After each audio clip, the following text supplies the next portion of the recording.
and welcome back to the MMA India show. This is your host Parvin Dabas with Akhilesh Gannavarapu, and we have an amazing show for you today. UFC 209 is around the corner, and a lot of you guys know who we have as a guest today. Yes, Stephen Thompson. A lot of girls went crazy when we announced his name, and a lot of guys, big MMA fans, of course, Stephen Thompson. A lot of guys went crazy. Our Facebook page just went berserk when we announced his name that he's going to be on the show. So we have Stephen Thompson, who last fought for a draw with Tyrone Woodley at UFC 205, and now the rematch, the refight at UFC 209 this weekend. Everybody is really excited about it. It's the main event, and we have that interview for you right now. And after that, we have for you Julia Budd, who is fighting for the new featherweight women's title at Bellator 174, and we will be right with you after these two interviews. So it's great to have you on the show, on the MMA India show. So welcome and thank you so much for joining us. Anytime, guys, anytime. Now, I just got to get this out of the way. I'm sorry, I got to get this out of the way. You have a lot of female following here, and one of my friends wanted me to send this message out to you, so I have to send it out. Her name is Kay, and she sends her love, and she says she wants you to be the father of her two children. So I got that out there. Well, I'm flattered. So I said, I don't know, but I'm definitely flattered. Great. So we can now move on to the interview. Great. So, first thing, Stephen, I needed to ask you this because I was on the call last night with the conference call between the main and co-main eventers. Does it just feel, because when you were on the conference call the last time around, it was Conor McGregor and Eddie Alvarez that were throwing barbs at each other. And yesterday it was Khabib and Tony that just went on at each other's throats for 30 minutes. So, being on the call, sitting and just listening to all of that, what goes through your mind? Like, when are these guys going to be quiet so they can let these guys ask the questions? Which is why we're on the call to begin with. These guys are going back and forth. Literally, it's the same thing over and over again. These guys are saying to each other, and I bet you me and Tyron just okay. The longer these guys talk, the more these guys aren't going to be able to ask the questions. And, it is what it is, and these guys definitely don't like each other. But that's what makes it an exciting fight, though. Right, and does it just feel, because everyone knows, very respectful, very, articulate, very kind of a person who just doesn't go into that verbal warfare before the fights. At any point, listening to all of these, do you think, maybe I should do that as well just to, get my voice out? You know what? If I started doing that now, people would just be like, you know what, Steven, shut up. That's not you. We know how you are. You're trying too hard, But also gives another side of mixed martial arts that it lets people know that you don't have to talk crap. You don't have to be mean or negative or to be an exciting fighter, to be popular. And that's what I want to be known as. Not just a good fighter, but a good man. And plus, I got 600 kids back here at Upstate Karate at our school that are watching every move that I make. So I got to be a good example for them too. All right, Parvin, I'm going to give you the floor now. Okay, just to go a little, you are giving back to the community, of course, right now with your children's karate program. You're the head instructor there at the Upstate Karate. Can you tell us a little more about your role there and your interest in promoting children's karate? Yeah, I've been in the martial arts since I was 3 years old. I've got two brothers and two sisters. We all started at 3. And I know what the martial arts has done for me, not just as a martial, as a way of defending yourself, learning the kicks and punches, but the character building and what the martial arts has done for me. And it made me the man that I am today. Showing modesty, courtesy, integrity, self-control, perseverance, showing an indomitable spirit is what the martial arts is all about. I've been teaching or helping out teaching since I was 12 years old and started it up full time when I was 15, 16 years old. and I actually became a better fighter from teaching. You got to understand the technique a little bit more. You got to get a little more in depth with it, and I became a better fighter that way too. But you know what? I love teaching, man. I love being a part of people's lives and seeing the changes in their lives, knowing that you're a part of that. And that's why I love doing what I do, man. We've been open here since 1983, and we're busting out the seams, man. We got 3 generations of martial artists come through here. We got grandkids of grandparents that took karate here. Okay. Now, a lot of people have a slightly easier path to being to getting a shot at the title, but you really earned it. You went through some really, really tough competition, whether it's a Patrick Cote, Jake Ellenberger, Robert Whittaker, Johnny Hendricks, Rory McDonald. You really, really earned that title shot against Tyrone Woodley. Now, can you tell us a little about the journey, through the competition and getting to the title shot?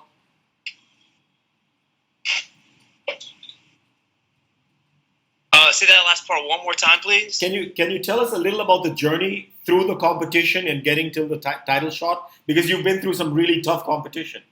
Oh, yeah, Jack. Yeah, well, anybody you face in the UFC has the potential just to. They're all good. If you're fighting the UFC, it doesn't matter if you're the last ranked person in the division or the very first. Everybody in there is very dangerous. So, man, the journey has been crazy. I got the call to fight for the UFC in 2012. I only had 5 MMA fights. I didn't fight amateur. I was pro kickboxing, and once you go pro, you can't go back to amateur. So, I was still in the learning process. When the UFC called, I was literally going to turn it down because I felt like I wasn't ready.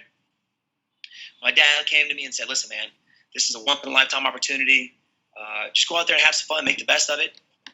And I did. I went out there and knocked out in the first round. I think 2 days I got back from Vegas, then I got a call to fight Matt Brown, who's a vet. He's an Ultimate Fighter.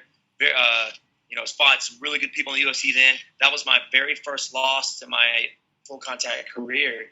And if it wasn't for that, I wouldn't be where I am today. I learned a lot from that, especially my weight cut, my wrestling defense, my jiu-jitsu. And it was just one killer right after the next. I fought a Strike Force guy Nishan Burrell, who's a beast. Went all 3 rounds with him. Right after that, I fought a guy named Chris Clements, who's been in the UFC for a while. Fought him in his hometown in Toronto. Then from there, I fought Robert Whittaker, who was a beast. And that was kind of literally my first real big test. It was my first pay-per-view. I think we were headlining, or not headlining, excuse me, the very first fight of the pay-per-view card. And ended up finishing him in the first round. And, it's been crazy. It was one really good guy after the next. Right after him, it was Patrick Cote, who was a veteran. He's fought Tito Ortiz. He's fought Anderson Silva. I had mad respect for that guy. I actually done some training with him in the past at TriStar. And then from there, it was Jake Ellenberger. That was probably the first time I was very, very – you're always nervous when you're going out there fighting. But just knowing that this guy has ended guys' careers with his right hand, he was just a beast. And when I finished him in the first round, I felt unstoppable. I had that confidence going in there for that fight with Johnny Hendricks, finishing him in the first round. The former welterweight champion, guy that went 10 rounds with Robbie Lawler, who was the champion at the time. And then even from then, I was like, man, they're going to give me the title shot next, It's going to happen. But then, I wasn't the number 1 contender. So they're like, nah, man, UFC's, you got to fight Rory McDonald, which was probably, even to today, the guy should have been champion. The guy, he was the best. He's very good. He's very well-rounded and very good at every aspect of the game, jiu-jitsu and the stand. And he's a good friend of mine, which was the worst thing, going out there facing a buddy. But we knew it was business, and we were friends before and definitely friends after the fight. And here I am, man. Ended up going all 5 rounds with him, and just came off of a draw with the champion now. And, man, we're ready for round 2, baby, March 4th, UFC 209. Right. And, before we get into the Woodley fight, I had to ask you this. We talked before in February last year when you just defeated Johnny Hendricks. You were in Singapore. You came down to Asia. I think you were in Philippines or Singapore when we had a conversation. And that was even when UFC did not announce the fight with Rory McDonald. And you said, you know what, I don't care. Even though we train in TriStar, we're not, it's okay. We know it's business.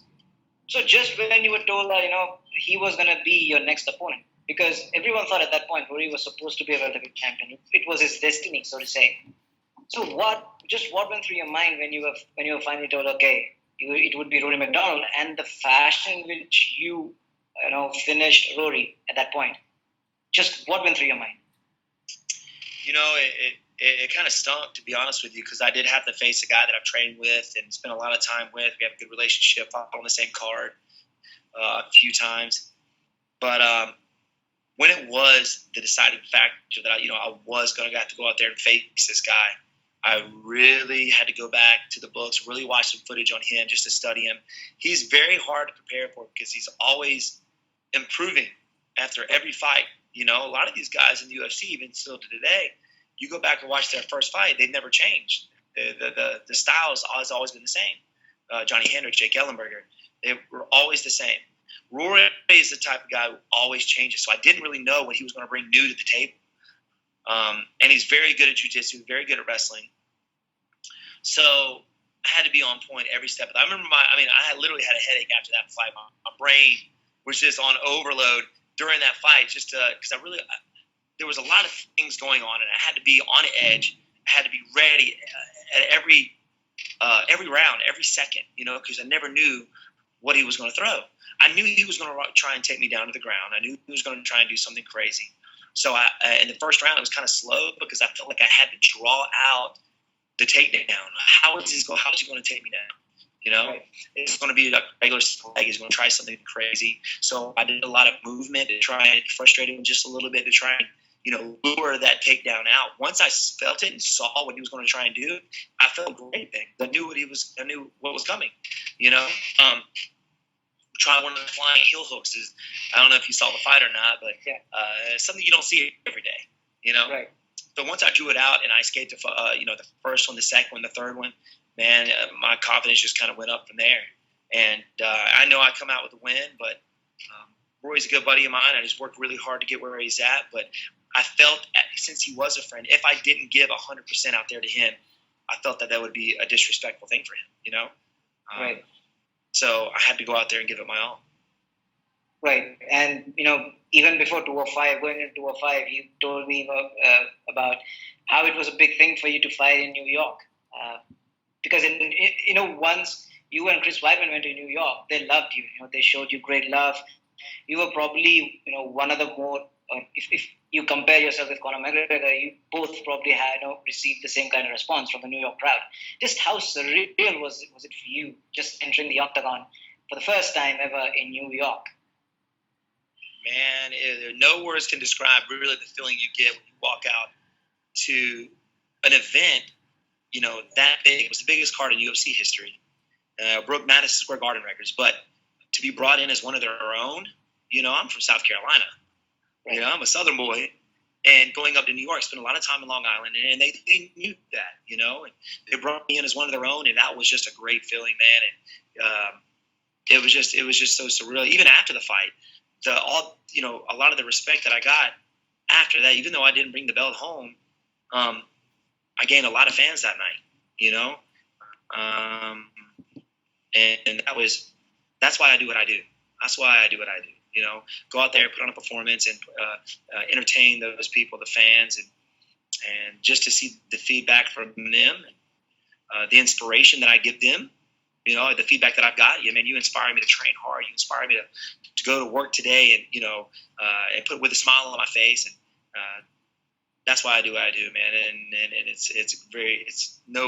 I can't describe the feelings that you get. It's awesome. Right, and the thing is, as yesterday I wanted to ask you this, but I couldn't.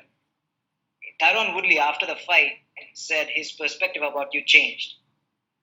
Did your perspective about Tyron Woodley after that fight, Stephen? Yeah, I'm here. Somebody was trying to call me in. Okay. Somebody was trying to call me. Sorry about that. No worries. So did your perspective about Tyron Woodley change in any way after the fight? from what it was before? You know, yeah, of course, I always go out there with respect for my opponent, and I'm not the type of guy to bash anybody. But you learn a lot about somebody after you fight them. It's crazy. You learn a lot of kind of feel their spirit a little bit when you're out there fighting. And yeah, man, I gained a lot more respect, different perspective on him after the fight. And of course, now that we're fighting again, and there are things that have been said about me, blah blah blah. And, that's just to hype the fight up, and it is what it is. We're going to go out there and do it again. But I definitely have more respect for him after we fought. Right. Now, UFC 205, of course, was huge everywhere, even in India. In fact, we organized like a special screening as well for UFC 205. Of course, it was a breakfast screening because we get it here early in the morning. But people just went crazy, of course, in your fight, and the back and forth between you and Tyrone. Now, of course, you fought each other. Now you know what to expect from each other in one way. Now, how do you relook at your strategy now in the light of the first fight having gone by, or do you not? How do you approach it now the second time around? Well, as soon as the fight was over, we got back home. Me and my coaches went back and we, studied the film, and just even right after the fight, I knew I didn't do the game plan that I knew I was supposed to do. I was very hesitant going out there. I didn't throw the kicks I wanted to throw. Just didn't let it fly. Just let my hands go. And I didn't feel like 100%. And you got your good days and you got your bad days. And for some reason, I just felt that wasn't my best day. If you go back and watch the fight with Johnny Hendricks, Jake Ellenberg, Roy McDonald, I felt on point, and I just didn't feel that night. And I don't know what it was, what caused that, but knowing his power, knowing his strength, that was one of the things that we definitely wanted to change, is walk around at a heavier weight. Was walking around very light, about 182, but when I rehydrated, I only got back up to 178. I was very small. Tyron's a big 170. He walked around over 200 pounds, and I know he was very big that night. And so walking around at a heavier weight, something you've got to do against a heavier opponent. So that was the first changes, things that we wanted to change for this second camp, was walking around bigger. So I'm walking around heavier now, which means more of a dramatic cut, but we've done it in the past, and we know we got to do that against an opponent like him. We know he's probably going to be a little bit more aggressive. The thing for me, we're pretty much sticking with the same game plan. It's just executing when I'm out there, letting it go. So that's what we're just going into. I'm very confident going into this fight, knowing that I'm going to go out there and give it all I got, and just let it go. Just let my hands and feet go, man, and just have fun. I wasn't having fun the last fight. Even in the first round, it just didn't feel right. So my mind's great. It's kind of hard to explain, to be honest with you.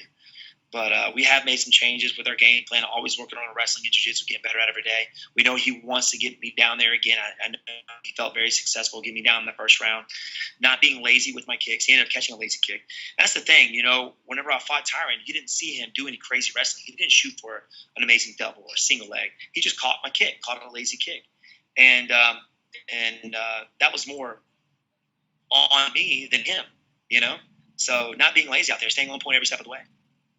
Right, just because we're talking about the fight, I wanted to ask you about your thoughts, because Tyron Woodley previously during his fights started gassing out because he threw so many power punches in the first couple of rounds, first, second, or third, that when you go into championship rounds, you usually saw him fading away. Did that surprise you that it did not happen with you during the fight? It didn't happen with me? Or just talking about Tyron getting tired? Yeah. No, man. I mean, he's a champion for a reason. I knew he was going to come in shape. And I did start to feel him not throw as much as the rounds go on. In the fourth round, he ended up hurting me. And, of course, he just kind of went out there and let it all out in that fourth round. That's why in the fifth round, he didn't throw as much because I knew he was fairly gassed. So I could have gone 3 more rounds after that. It was weird. In that fifth round, I felt phenomenal. I don't know if getting punched in the head like that woke something up, but it definitely did, man. And so my plan is to kind of go out there and just stay busy, man. try and tire him out, keep him busy, and just outgrind him with the striking. You know, you never know. You may see a takedown from Stephen Wonderboy Thompson this fight. You never know. All right, outstanding. And one other thing that people talk about with the first fight, is you being in that guillotine, and that was when everyone thought, oh, it's done, it's over. And then the New York crowd started rallying you around, and you're still there. You were not tapping out. You did not pass out. You were still there. You were still active. What went through your mind when the guillotine was cinched in and you were trapped? What went through your mind at that point? The guillotine right off the bat was very tight. It was tight, and I actually was talking to myself when I was in this game, kind of like I'm talking to you now. It's the craziest things that happen. What you think about when you're out there in a fight. I literally told myself, and I said it out loud. I was like, all these people came to watch me fight. I'm not tapping. That's what I said. I don't know if Tyron heard me or not, but as soon as I said that, I could feel his arms start to loosen up, and that was my opportunity to get out. But I wasn't tapping. It was a title fight. It was a choke. Now, if it was like an arm bar or something like that, I don't want to break anything. So, but it was a choke. You wake up from that. So I was like, yeah, you know what? I'm not tapping. I'm going to give it all I got. And that's the thing. Anytime I step out with somebody, there's no giving up. So it's going to be a rough night for anybody who steps out there. Right. Now, Woodley, of course, has mentioned a race a couple of times, and you've told him to focus on the fight, which is right, because Parvin, I think you're breaking. Okay. Breaking up a little bit. Okay. Yeah, you're breaking up. Can you hear me now? Yeah. Okay. Yeah, I got you. So Woodley has mentioned race a couple of times, and you've asked him to focus on the fight because, of course, it is just a fight between two guys. Do you want to add anything to that? You know what? That's the thing. I want to face the best Tyron Woodley, and I hope that's not getting too much in his head. That he's not thinking about other things or being distracted by other things. I hope he's focused on the fight. That way I'm facing the best Tyron Woodley March 4th, because that's why I'm in this game, to be the best fighter. I want to fight the best. And I'm just hoping that he's not distracted to where, he's not going to be that 100% guy when he steps out there in the octagon March 4th. So, I know he is talking about the race thing. I mean, I don't even think he's been champion long enough to even see anything. You know what I mean? Yeah, I've been champion long enough to really know what it's like, or to be what it's like to be a champion, or what's to be expected. He's looking at Conor McGregor, who's been a champion for a while, and he's one of the most popular guys in the UFC. But then again, Conor McGregor has earned that. Look where he's at. Look what he's done with the sport. He's deserved that. So I don't see it, and that could be just me being ignorant, but I just don't see it how it being a race thing. Do you think Dana White taking Tyrone to the Super Bowl game was a result of that? There's a lot of talk about that. I don't know. Okay. I don't know. What do you think? Do you think it's that was a result of him talking race? Is why Dana White took him there? Well, I don't know. I don't like to think about it either. I'm focused on one thing, and that's facing off against him. That's fighting. That's it. Okay.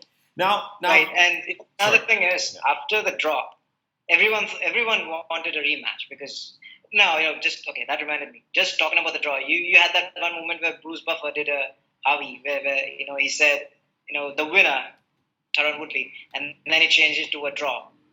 What did you think of that at that moment when you heard Tyron? Well, it happened so fast. You really didn't have time to sit there and be like, what was going through my head, because as soon as he announced Tyron being champion, Dana White says no. Like, he literally came at him and was like, no, that's not right. No, stay up here. It's a draw. Mm-hmm. So I didn't have time to think. I was like, okay, good. I mean, that sounds a little bit better than him being champion, because I knew I did better than that. I thought I won the second, third, and fifth round. I was like, that's 3 out of 2. So I really didn't have time. They didn't give me really time to sit there and think deep about that decision to begin with.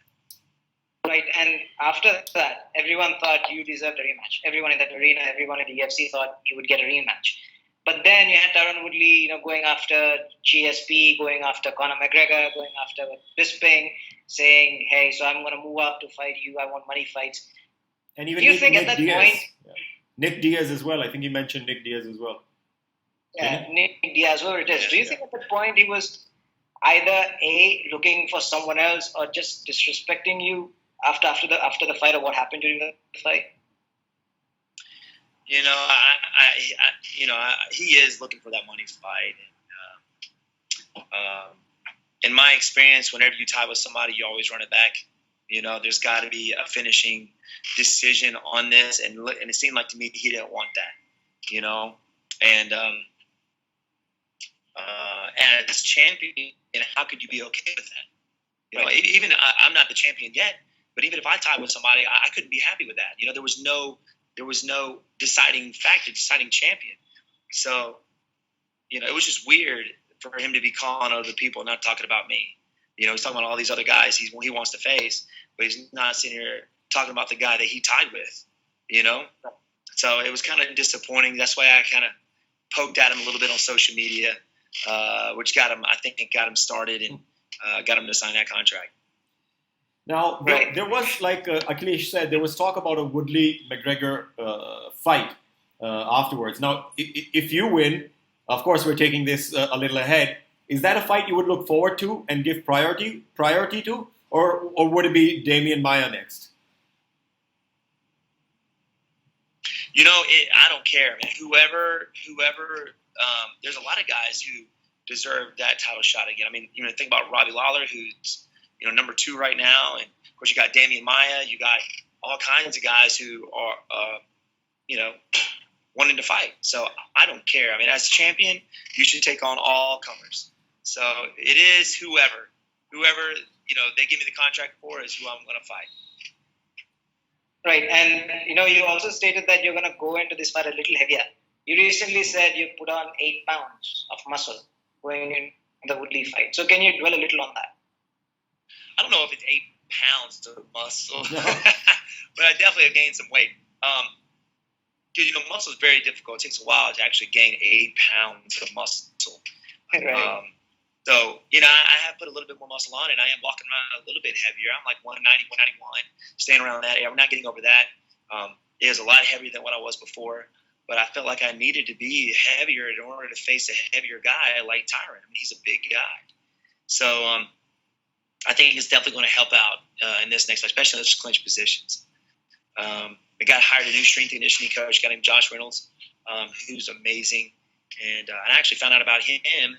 I was kind of doing my own thing. I was doing my own strength and conditioning. I didn't have a coach or anything. I was doing my own thing. And he was working with one of my buddies who also fights, and I saw the benefits and see how he's changed in his game. And he was more explosive. He was a lot faster. I'm like, man, what are you doing? He's like, I'm working with this guy. Sports specific. He's great. So I decided to give him a shot, and he's done wonders with me, man. I feel way stronger, more explosive. My cardio is great. So that's kind of where we're going. Right, and also, last month we talked to Chris Weidman, or earlier this month we talked to Chris Weidman, and one of the topics that we talked about was how after his fight ended, it was yours. And he said, what, I take a little responsibility for Stephen Thompson going out, maybe with, maybe not at 100%, maybe not mentally 100%. I take a little responsibility for what happened. Is that something that you took into consideration while going out? Not at all. I mean, yeah, it was very devastating to see somebody, one of your best friends and brother-in-law get for that to happen to him out there in the fight right before yours. But I'm not giving him that, man. It was on me. It was on me. I knew what I had a job to do after that. I'm not giving him that. He says it. He takes some responsibility, but no, I'm taking it back from him. It's all on me. I knew that I knew what I was getting myself into being on the same card with him.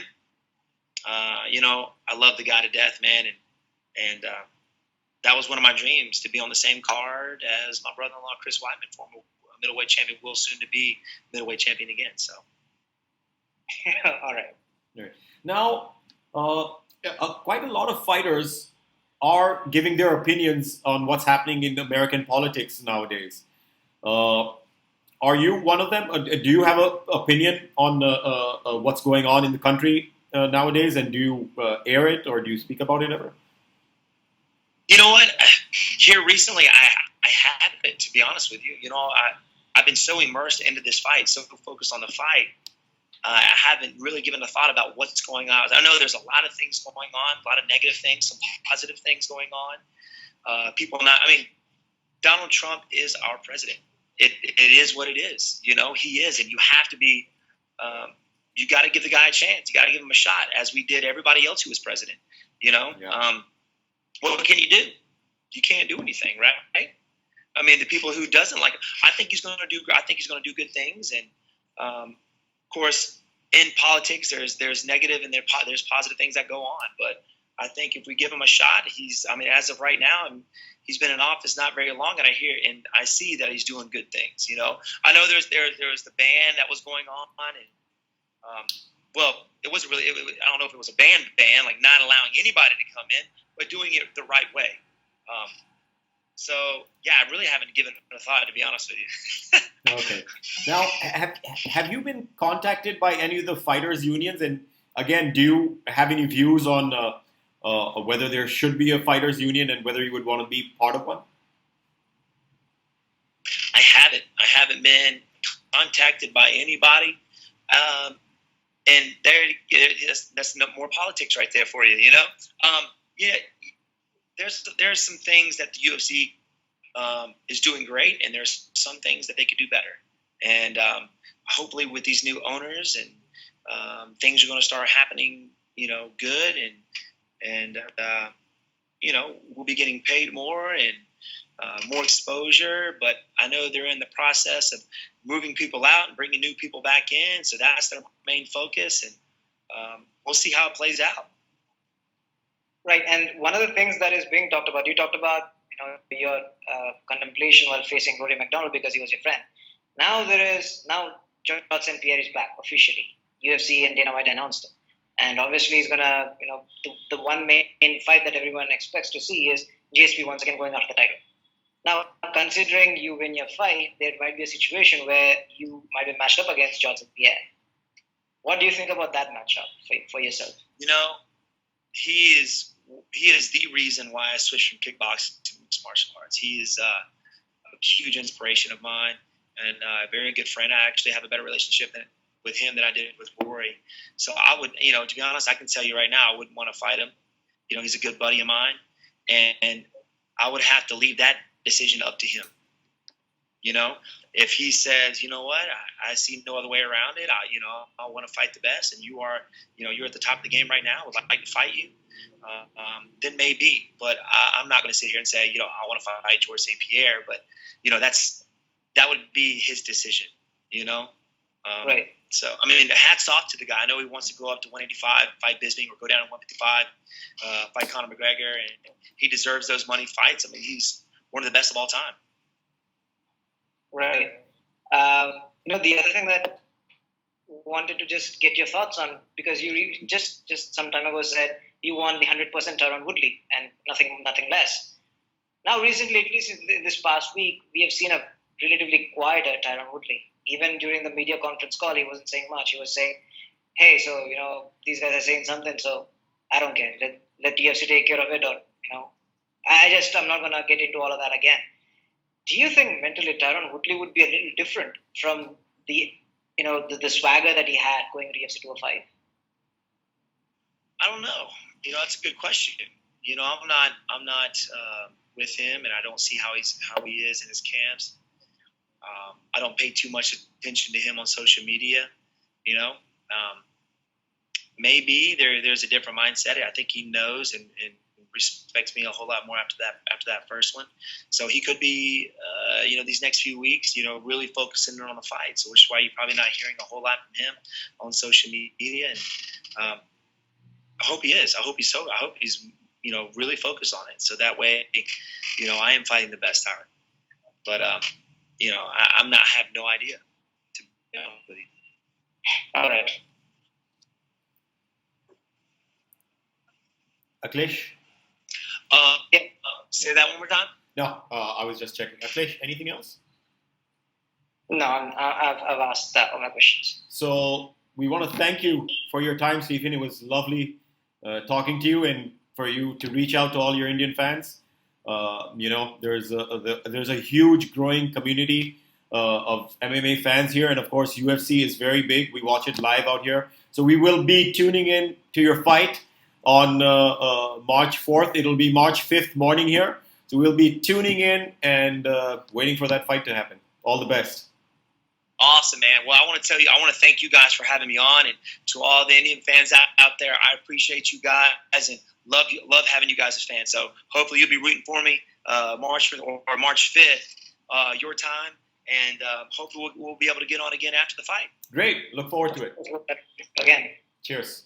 Thanks so much. Thanks, guys. Have a good one. Thank you. You too. Thank you, Take Stephen. care. Bye. Okay.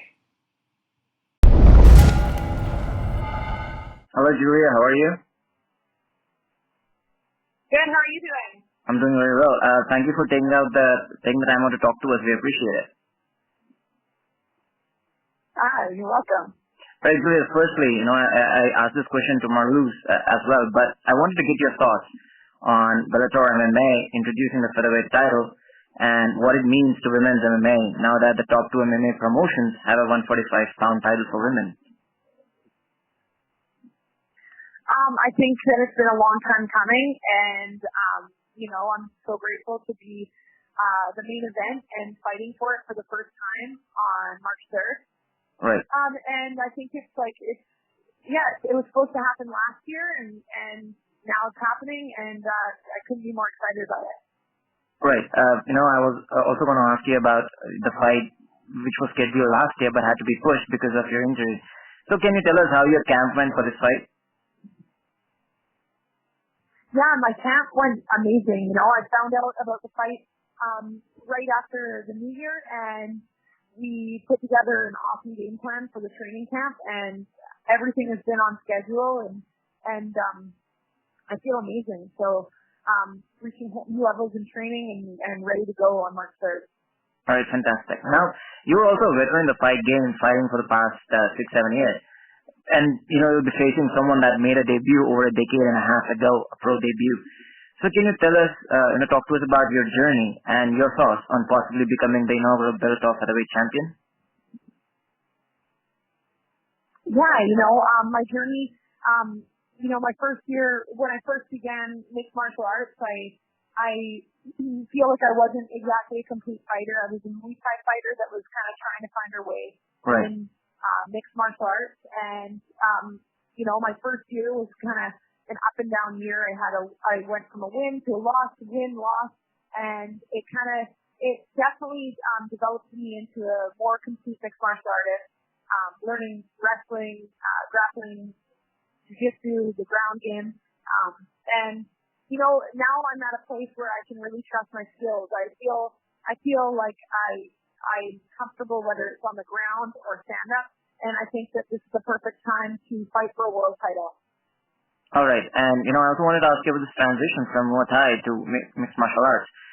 Can you tell us the difficulties that you faced when you were trying to make this transition from a striking background, a striking game, to an all-round game in MMA?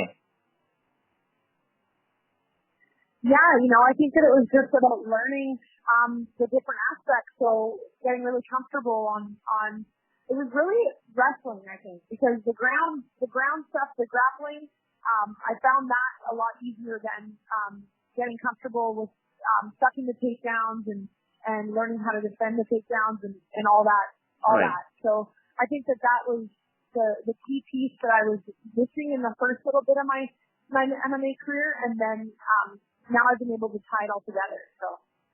All right, fantastic. Now, you've been on a 7-fight win streak coming into this fight, with your last loss stemming about 6 years ago. Now, however, you've only fought about 3 times in the past 3 years. So can you tell us about the past couple of years and, you signing with Bellator MMA? Yeah, I think that I haven't been as busy as I would have liked to be. I like to fight 2 or 3 times a year. Right. And it was really about just paying attention to my body. And when that injury happened, it had been nagging for a couple years before, and then finally it was like it gave in.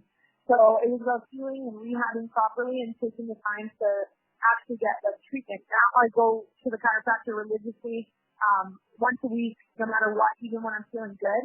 So it's kind of about that. It was that like pounding my body to all the time until it finally kind of said enough's enough. So that's why I haven't been as active as I would have liked to be. But now I'm feeling fantastic. I've never felt better.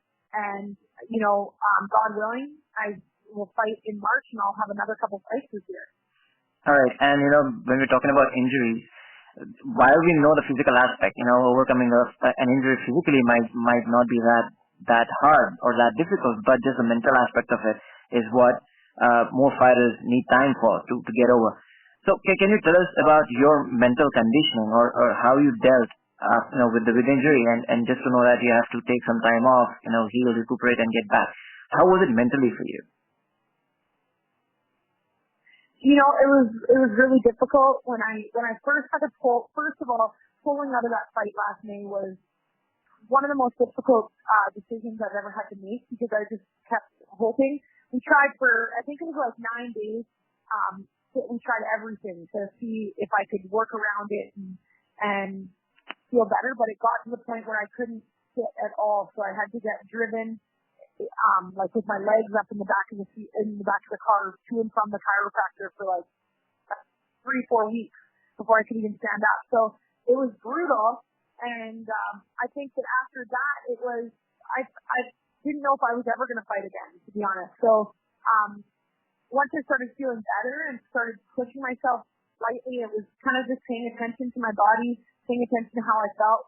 And then getting in there in October was overcoming that. And being able to fight in October, it felt like a blessing. So it's about mentally preparing yourself and being able to listen to when you need to pull back on training too. That was the biggest thing, I think, was just me knowing, okay, I need to relax today. Because I would just push until,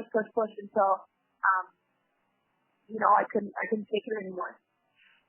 Right. So, when we're talking about return fights, just can you tell us, because a lot of people think ring rust or, getting over the mental aspect is not a big deal for the fighters. So can you give us your perspective? How did you feel your fight went after your return and just what you thought about your career, just the fact that you thought it was over when the injury happened? So what's your take on the whole ring rust idea or how difficult it is for a fighter to have that return fight? Well, you know what? I think that if you give it life, if you want to give it energy, then you'll invest it in that. So if you're giving it energy and you're thinking about ring rust, then you're going to give it that energy instead of just deciding. Like, it's about making that choice that 100% nothing's going to stop you from achieving what you want to achieve. So I think It's really mental, and it's something that you can't even. It's like, look at Dominic Cruz. To come back from all those surgeries in however many years, and everything that he said about ring rust, I was like, I totally listened to, and it was inspiring, and I believe that. Don't give your any mental thoughts to it, and it won't be a factor. But right now, getting back to your fight, your opponent's biggest strength, Malu's biggest strength, is a grappling, while you have an extensive background in Muay Thai. So, what do you just think about the stylistic matchup between you two? I think it's fantastic. I think that it's exciting, and I don't take away from her striking either. I think that she's obviously more comfortable in the grappling, right? But I'm prepared for everything. So it's like sometimes I feel like when you focus too much on a fighter being her being a grappler, then it would make me unaware of that she's still got 2 hands and 2 feet and will kick and punch. So I've just been focusing on every single aspect, being ready for her strikes, being ready for the grappling, and staying aware on the ground. So this whole camp, paying attention to where my arms are and making sure that I don't do something silly and get caught in a submission. So that was a big thing for me in my training camp, was just keeping my awareness on 100% of the time, the whole training, and being really comfortable at every aspect, whether we're striking, wrestling, or on the ground grappling. All right. And as you said, you were off for the fight last year, but then you had to postpone it because of your injury. So what was your initial reaction when you were told about the fight and the fact that you had the chance to become the inaugural featherweight champion in Bellator MMA? My instant reaction was, let's do it. March 3rd, perfect. And I am 100% committed to this. So I'm going to make sure that it happens because it was pretty much just the mentality that nothing's going to stop me. So, yeah, I'm really excited. All right. Now, also, Julia, you and Marloes both competed for Strikeforce. In that sense, does this fight mean a little more just because of the fact that you both competed under the Strikeforce banner where Marloes was a champion? I haven't really looked at it like that, but I think that it's exciting because of that as well. Like, I think it just adds to the excitement, and we're still fighting for ultimately Scott Coker, and right. I've been wanting to be the champion I wanted to be the Strikeforce champion when I was fighting for Strikeforce, and I never got that opportunity, and I feel like now is the perfect opportunity for me. Right. Now, I also wanted to ask you about that because all the promotions that you fought in, whether it be Strikeforce or Invicta, you were just 1 or 2 fights away, eventually from getting a title shot. Because you faced, for example, Ronda Rousey, who went on to become the champion in Strikeforce. So what's your take on that? Just going that close to being the champion in whichever promotion you have fought to ultimately fighting for the title now. Yeah, I think it's been like, it's a sign of, it's just this feeling of, just finally, like I'm so excited for it. I can't wait to get in there and do the job. I've been waiting for this opportunity for so long, and I've had my winning streak and I've earned it, and I'm ready for it. All right, outstanding. Now, finally, Julia, one last question for you. Do you have any message for the fans that will tune in to watch Bellator 124? Yeah, tune in. It's a historical event. We're the first women headliners on a Bellator card, and we'll be fighting for the inaugural 145-pound belt. Watch us live on Fight TV. All right, fantastic. Thank you once again, Julia, for taking the time to talk to us. We appreciate it. Thank you so much. Thank you. Have a good day. Thank you, Dan. And we're back to discuss UFC 209, the pre-fight analysis, starting with Alistair Overeem versus Mark Hunt. There's actually so much to talk about both these guys, of course, especially with Mark Hunt, because they don't seem to be promoting this fight much, even though it's a huge fight. Mark Hunt, of course, has filed a case against UFC because of his Brock Lesnar fight and Brock testing positive, in it, and still walking away with a lot of money. And Mark, of course, risking his life. I do, to a large extent, agree with what Mark Hunt's stance is. If somebody's test positive and it's upheld, even in appeals, I do feel his money should be forfeited to the guy who fought him, because there's no reason he should profit if he's testing positive. I think what's the use of the drug test then if they're still testing positive and making a lot of money? Right. So this case is peculiar in case of Lesnar, because Lesnar was exempted from entering the USI testing pool 4 months, which is a compulsion for every other fighter. So, essentially UFC could have shied away from all of this if they said, Lesnar, he's going to fight, so he's going to enter the USI testing pool at least a couple of months before the fight. That did not happen. So, this whole controversy just erupted because Mark Hunt, just before the fight, a month before the fight, said, I know for a fact that Brock's, pissing hot. I know for a fact that he's on steroids. And that came out to be true. So, Hunt was like, look, I've fought 3 guys who are on steroids. Why should I? Unless you promise that the next time it happens, you're going to pay me 50 or 60 or 100% of the fight purse, I'm not going to fight. Which is valid in his case. But, coming down to the fight itself, a couple of years ago, you could have seen this as the number 1 contenders fight when Alistair Overeem, was just on a tear, and then you had Mark Hunt who was just knocking people out. The matchup itself, still, I do think either Alistair Overeem or Mark Hunt do have a run in them to go for the title. Back, yeah. But this fight is so underbooked. It's not promoted at all. I do not know what happened with Alistair Overeem, because he just fought Stipe Miocic for the heavyweight title. So Yeah. they could have done at least something with promoting Overeem. Mark Hunt, fine, we understand. He went against the UFC, went against the UFC brass. So the company is not particularly high on Hunt at this point, but they could have done something at least with Overeem. Saying that, the matchup itself is very intriguing, because you have one guy who is very lethal with his knees, with his kickboxing background, and Alistair Overeem, who has I think one of the most dynamic skill set while standing up, and at the same time one of the most lethal knees in the sport today. And you have someone like Mark Hunt, who has that legitimate one punch knockout power. He's known for his walk off KOs. While at the same time, you look at Overeem and you suspect his chin. A lot of people say Overeem has a glass chin, which again was proved in his fight against Stipe. So it's a very interesting clash of styles. If Mark Hunt lands one big right, one overhand on Alistair, that could spell the end for Alistair Overeem. Or the other way around, if Alistair Overeem, the dynamic boxer, the dynamic kickboxer that he is, if he lands those knees in the clinches, if he manages to tag Overeem and manages to tag Hunt and finish him in probably the first or second round, we could see the resurgence of Overeem, and probably we can even talk about Overeem making one more run for the title. So again, promotionally, it doesn't make sense why this fight hasn't been promoted.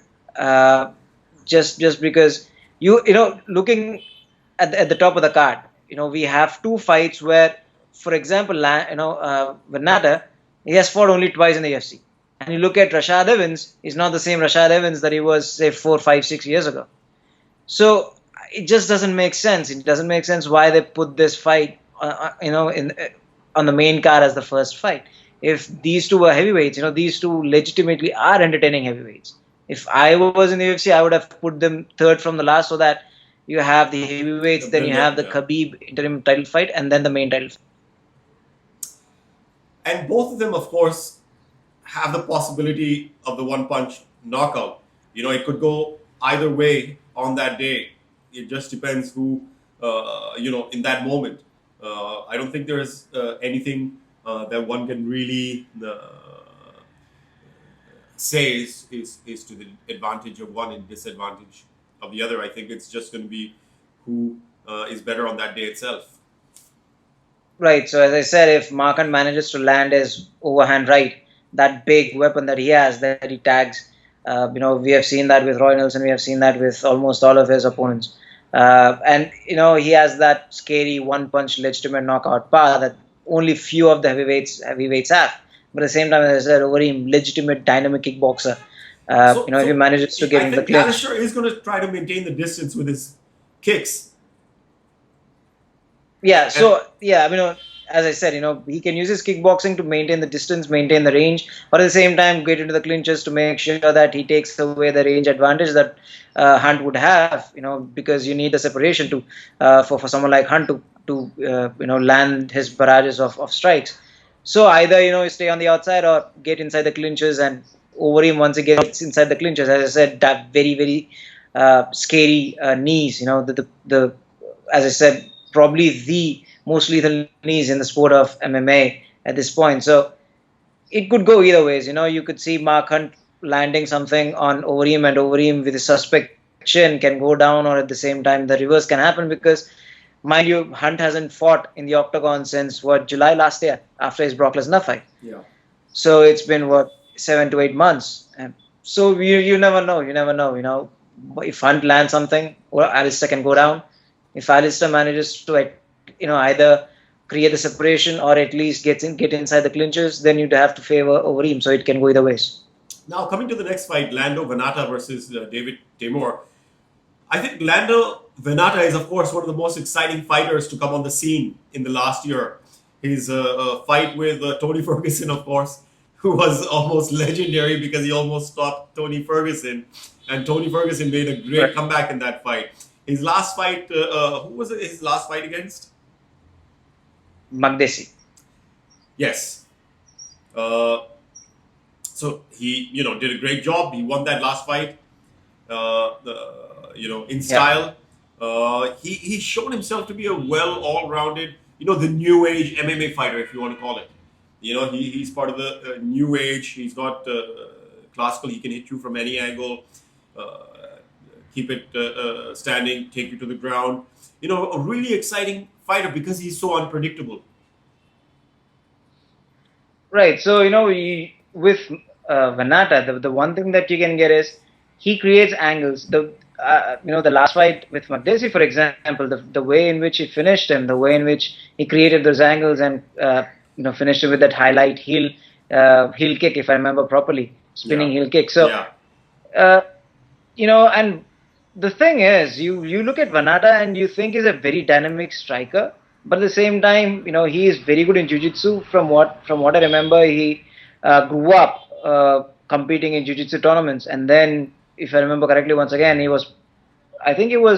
got into wrestling. I think he was a NCAA Division I All-American. I think, if I remember correctly, I might be wrong, but the point is you look at Vanata and you think he's just a very dynamic striker, but he's not. He is a well-rounded striker, a well-rounded mixed martial artist.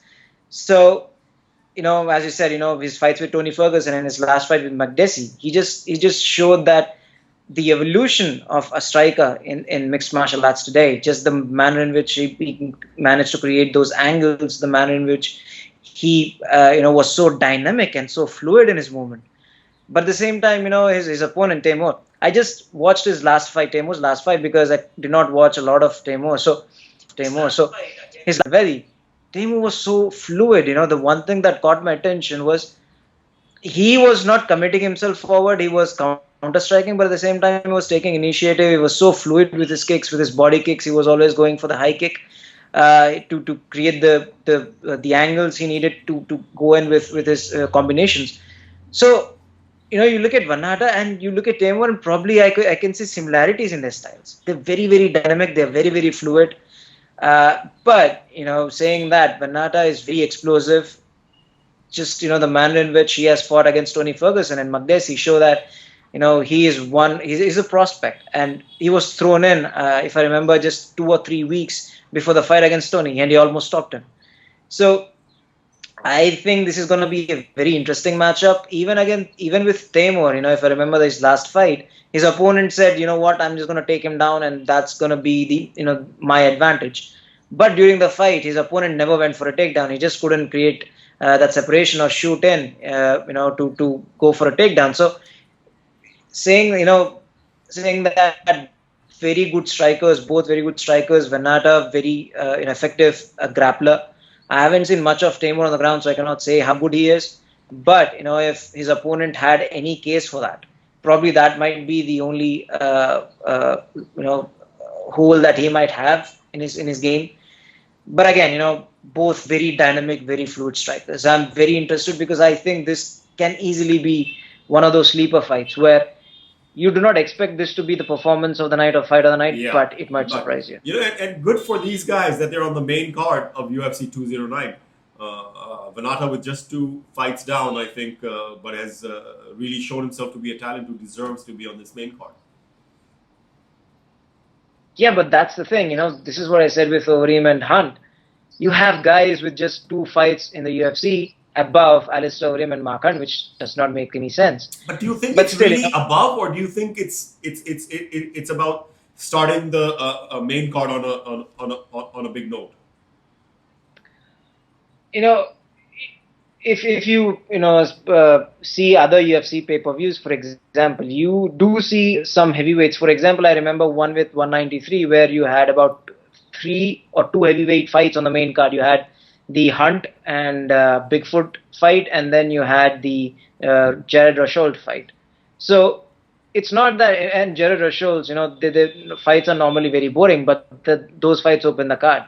So what you do is, as you move along, as you progress during the night, the excitement should increase. So before the title fights, you have excitement and electricity in the air.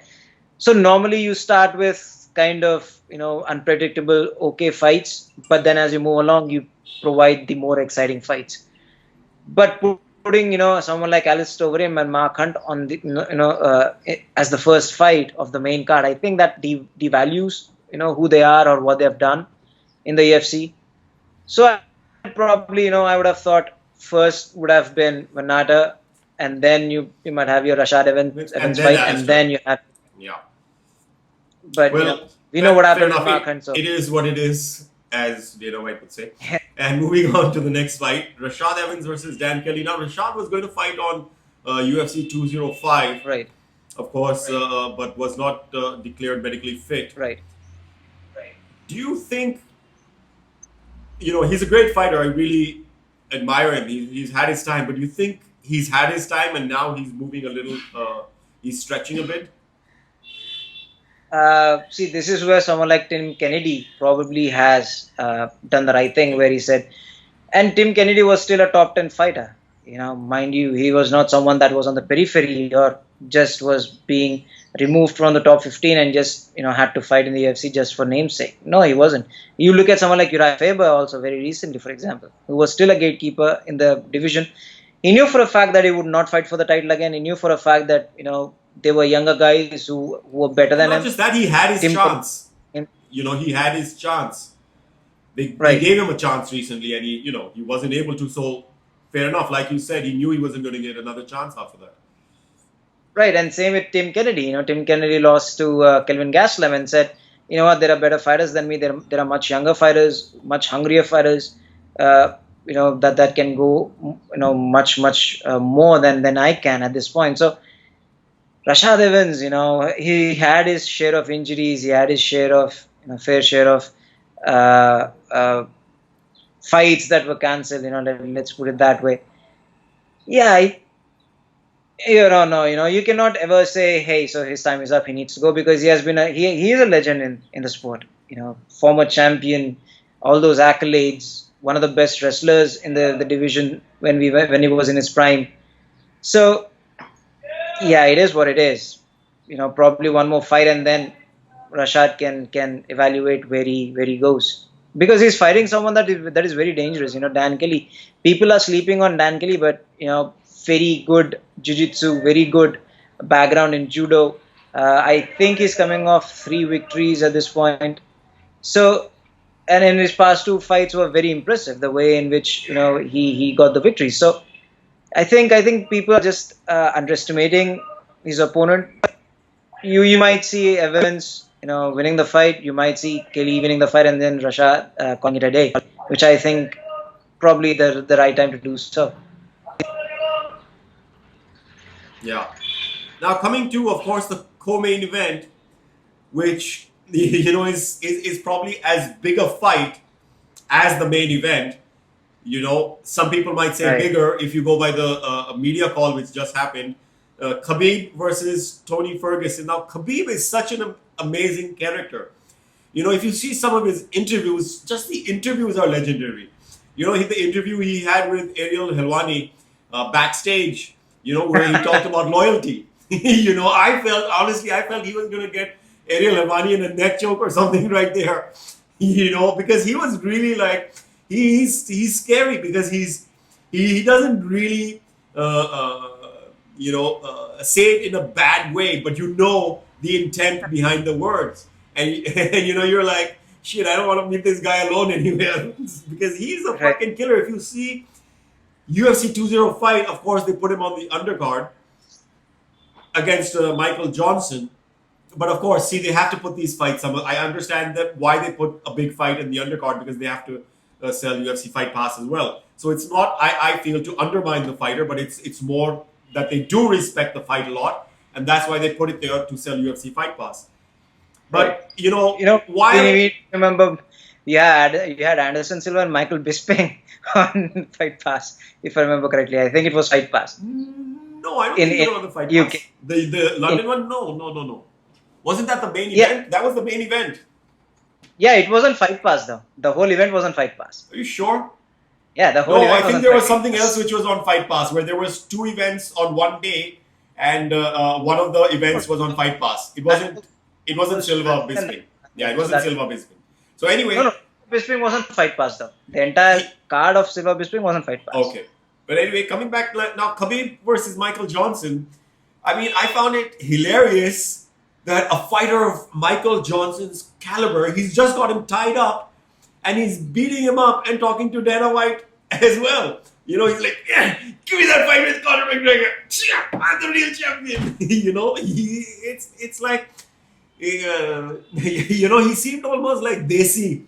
You know, there's a Desi aspect to that, real rough Desi, like पीट रहा है साथ में मार fight देता है नहीं साले और मारता हूँ तेरे फाइटर देता है नहीं. You know, so it's I shouldn't say it's funny because it was so serious, you know, that it was almost like black satire, you know, that you can never imagine scenes like that. Even between the rounds, he's still talking to Dana White.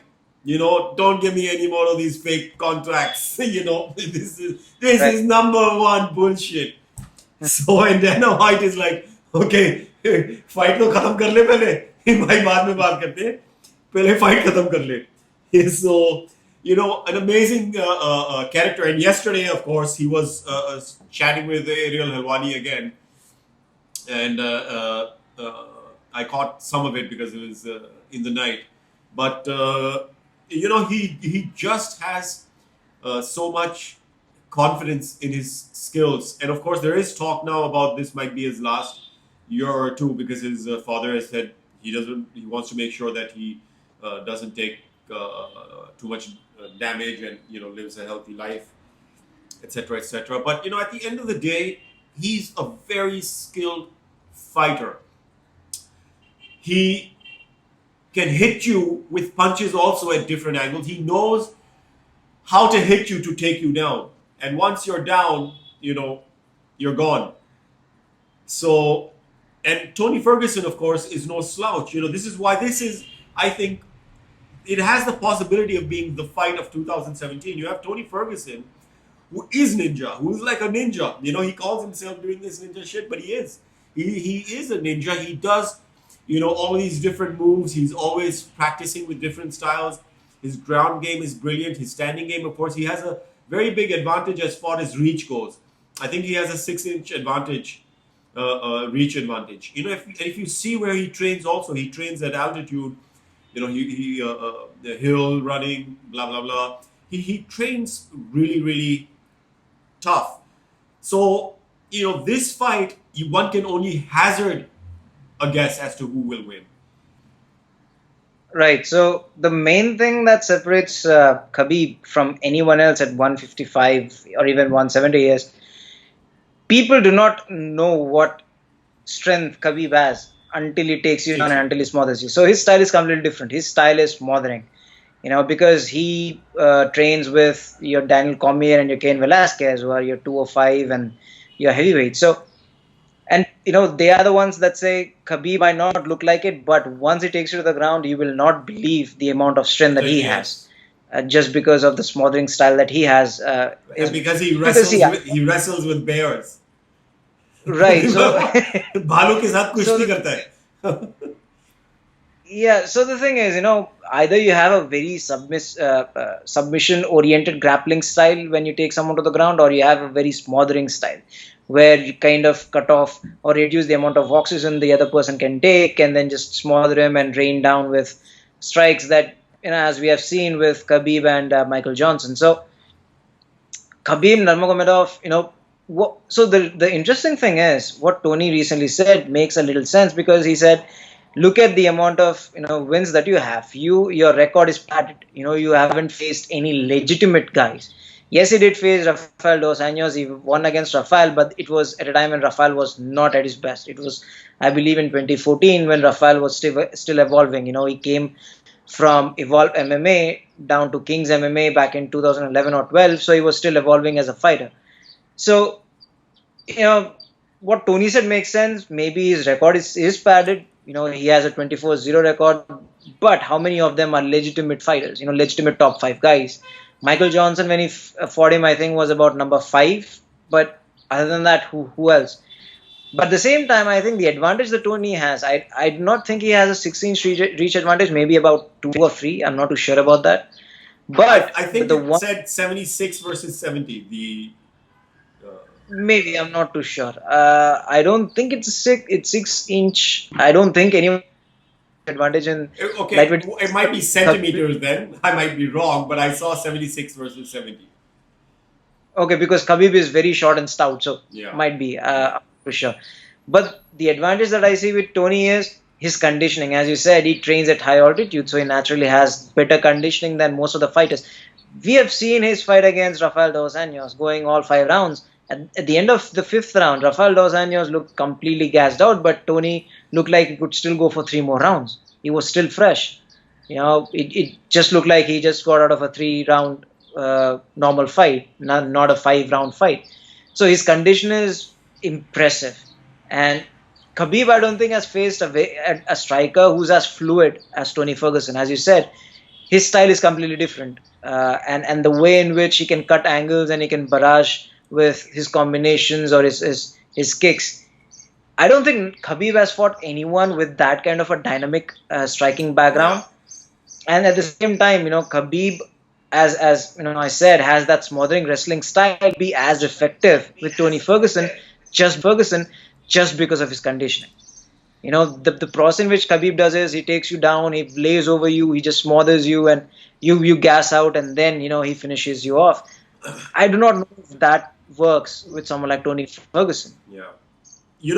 They are each other's toughest opponents till date, and that is what's going to make it such a brilliant fight and such a unpredictable fight,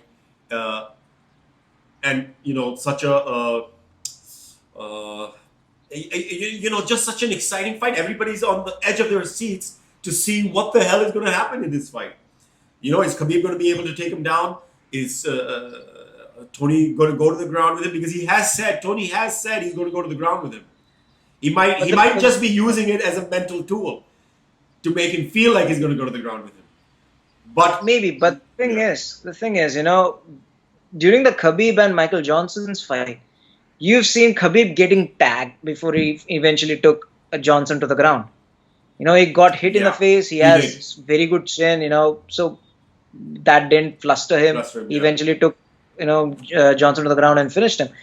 But will the same happen when Tony tags him? Yeah. Because Tony can just stay on the outside, make sure that Khabib doesn't shoot in, and just strike from the outside and maintain the distance and just keep the distance and not let Khabib close the gap.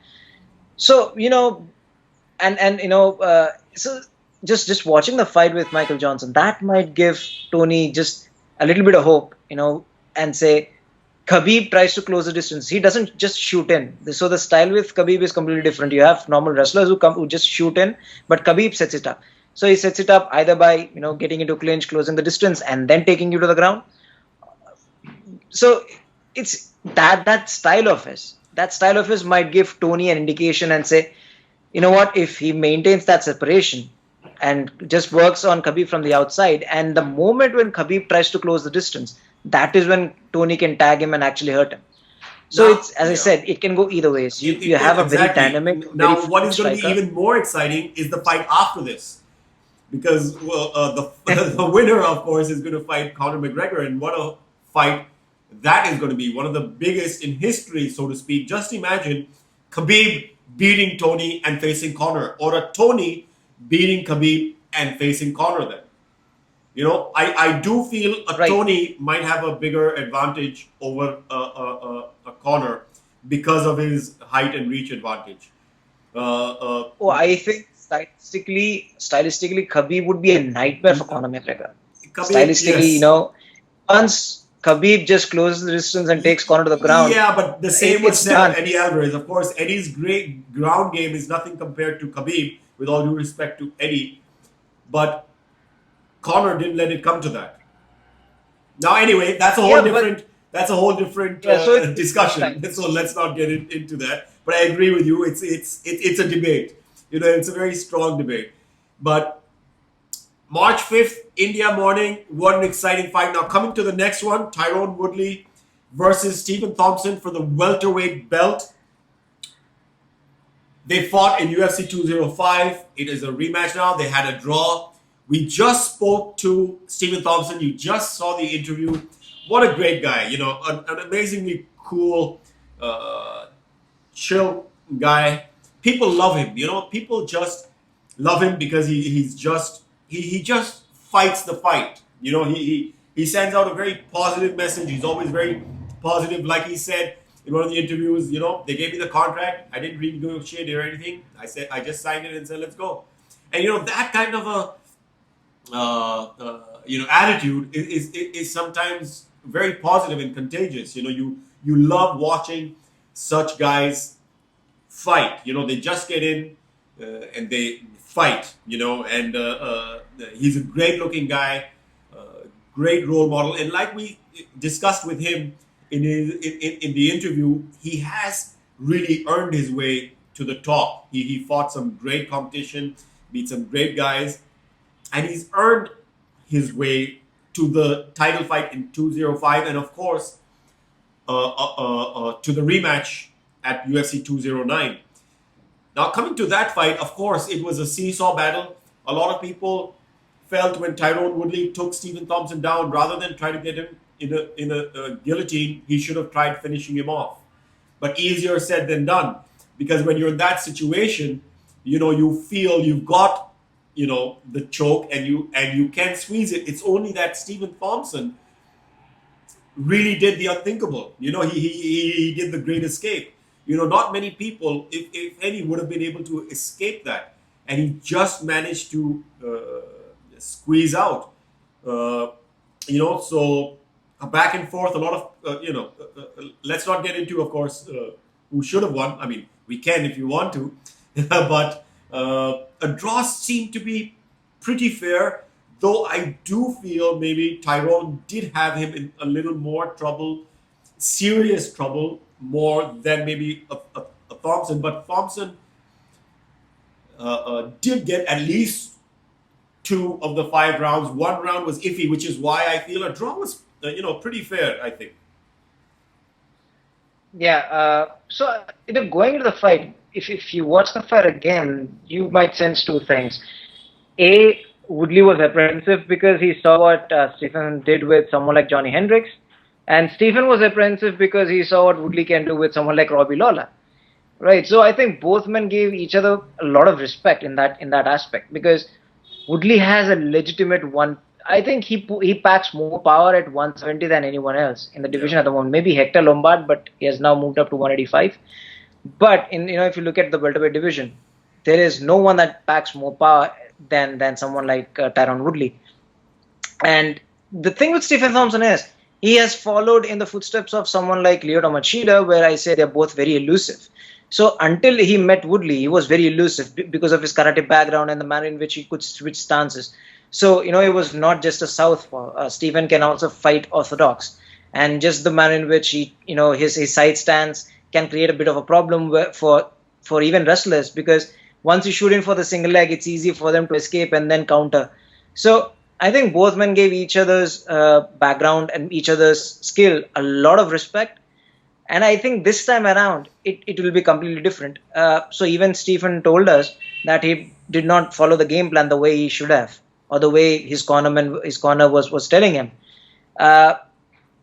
It's very interesting because, Stephen Thompson normally can do what he did to Johnny Hendricks, because Stephen has the reach advantage. So he can always use his kicks to keep the separation, the distance. And once Tyrone tries to either go for his combinations, his power punches, his overhand right, or even for a takedown, that is when Stephen Thompson can counter, which he usually, which he did with someone like, again, Johnny Hendricks, which he maintained to do with a grappler, with a solid grappler like Rory McDonald. So the first fight, I think they gave each other's skills a lot of respect. This time around, it will be completely different. Both men wouldn't be apprehensive. And I think Woodley is coming into the fight with a chip on his shoulder, because we even asked this to Thompson, because Woodley is not as vocal as he was during the first fight. Now he's just silent. He's just saying, let UFC do whatever they want to do. I don't care anymore. So would that mindset change Woodley in any way? Would he be over aggressive? Would he overreach in that sense that he wants to prove a point to the UFC brass and to the fans? Would that play any aspect in the fight? Which is why Stephen Thompson said, I'm not sure if I will be facing the best Tyrone Woodley in there. Right. So it's a very interesting fight, just, not only because of both their skill sets, but because of what Tyron Woodley built himself up to, because if you really feel that the UFC might not be giving you the best of opportunities because of your race or your gender or whatever it is, then you carry a lot of burden once you enter the octagon. Then you go in with a point to prove. Then you say, you know what, you're doing this. Let me knock him out in the first round and show you guys. Prove. Which can still happen. Which can still happen. Which can happen. He did that with Robbie Lawler, someone that everyone thought was, had an amazing chin. He did have an amazing. He does have an amazing chin. It's just that Tyron Woodley had the stronger hand. Yeah, so as I said, probably the most the hardest power puncher at 170. So you never know. Tyron Woodley can enter the octagon and say, "Let me prove to everyone that I'm pound for pound the best," and then go for the haymaker very early. Overreach, overextend, then get tagged. Also, because Stephen Thompson is going to be ready for that. He knows. The interesting thing is, and we discussed this with Stephen, is they both know each other's game plan now. They fought each other once. It's about, of course, who can execute the game plan. And Stephen Thompson did say that there was some things he wanted to do which he wasn't able to in that fight.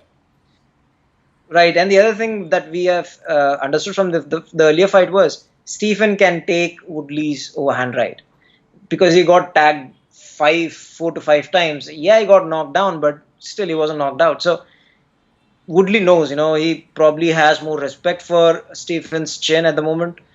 But you never know how the fight might play out. As I said, with all that has happened in the past couple of months, you never know what Woodley's mindset is going into the fight.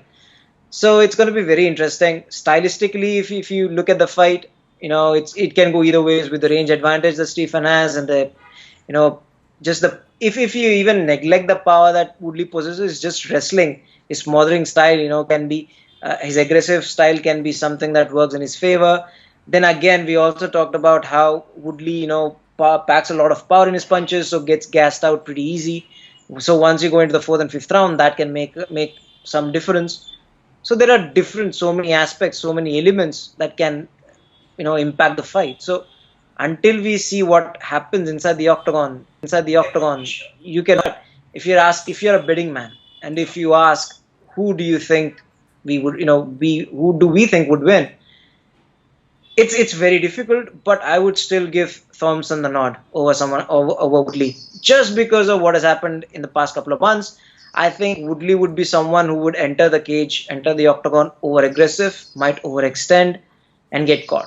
That is a very realistic possibility. But one thing I have to say, what I admire is the ability for fighters and Dana White to criticize each other. And not just Dana White, but UFC, the ability for the champ and fighters to criticize their own promotion and to have a dialogue and debate about it, and for Tyron to say he's not being treated well as a champ. Of course, Dana White then took him to the Super Bowl, and after that he called him a drama queen, and then Tyron said, but Dana White is the biggest drama queen. So I really respect that they have that ability to criticize each other in the media, rather than, as we know, unfortunately, a lot of times people get very touchy, about criticism and everything, and players aren't allowed to speak even sometimes openly. So I think that is one thing really to admire in the UFC, in Bellator, where fighters are not stopped from speaking their mind, because it is about individualism. It's not about that I have given you a job, and you're my fighter, so you're my slave now, and you have to do as I say, and do as I please. Otherwise, I won't give you another fight again. No, that ego doesn't enter the equation. So that is something I've always really admired, is the freedom with which they can have these open debates, open talks, and I think it makes the fights much more interesting as well, because you see their personalities and you see what's on their mind. If so you look at sorry, yeah. Yeah, the reason that is because just the differences of culture. from the North Americans to the Indians. So I think they understand and respect that these are fighters and their primary job is to fight. And even if they say something, that is not something that goes against the promotion, they, at the end of the day, they are human. So they need to speak their mind. How long can you just build something up and not say anything? And Dana White is very vocal about things. Not that you have to say something. Promotion. Not that you have to say something, but if you do feel the need to say something, at least you have the choice to do so. Right. So that's what I mean. I think it's just the difference of cultures. So, there I think people are critical about themselves, about their opponents, about their promotions, and it's their opinions, and people respect that. When you say I respect your opinion, but I disagree with you, that opens a dialogue. Then it's open for a discussion, or opens a way to move forward. But in India, that doesn't happen. It's if you say something, then people, they'll either say, what, you're destroying the sport, or it's just, yeah, there's no positive or constructive criticism that is there in India. I think that's a very important aspect to develop a sport. You need to have a discussion, a dialogue where you can be, a little critical, but at the same time, people need to understand where you're coming from. If they say, no, what you say is wrong and what I say is correct, that's just I just want to go back to something Khabib said as well yesterday with Ariel Helwani. He said the world's 1.5 billion Muslims are with me and 500 million Russians as well. It's very interesting, that he's brought kind of religion into the into the mix, and because not many fighters do, and I feel personally it shouldn't happen.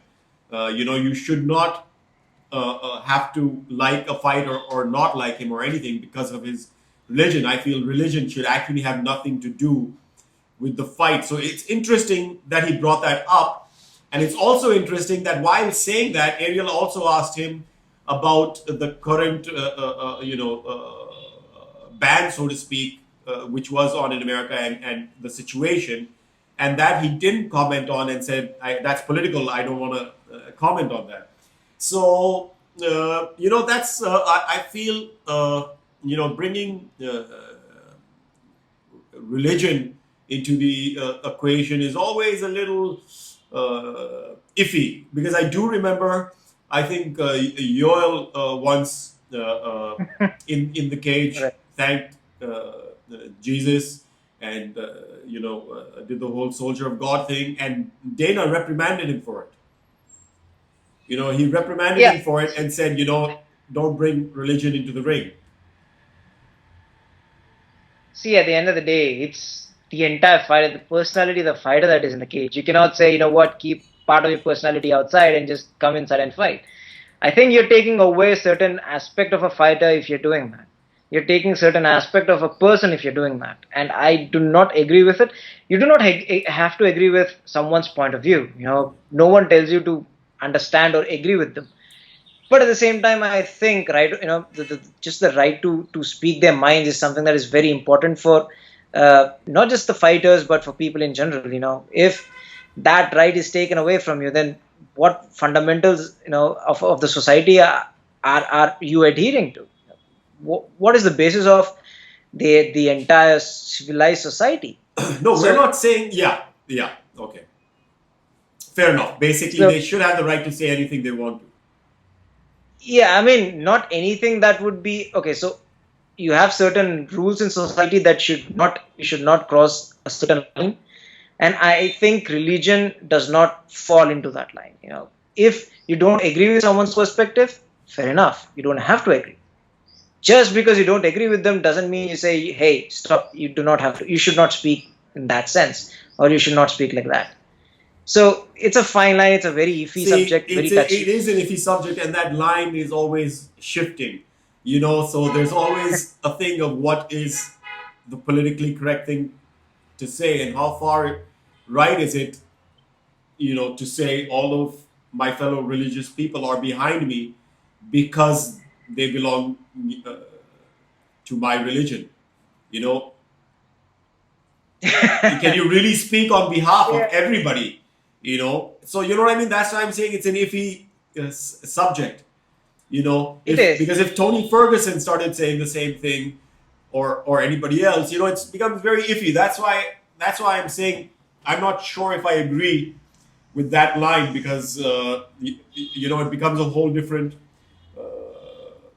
situation, and we bring in things that don't need to be or shouldn't be brought, I feel, into the Right. octagon then. Right. So as I said, you don't have to agree with it. You know. Yeah, exactly. I'm just saying I don't agree with it. Yeah. I mean, yeah. Fair enough. Fair enough. Fair enough. Okay. So on that note, we have an amazing card on India time Sunday morning. I think it starts at about 7:30. Thank We will It- write about the time though, just in case, or you can check with Sony ESPN's timings, Sony ESPN HD's timings, what time it's screening in India. We look forward to seeing these fights and discussing them afterwards.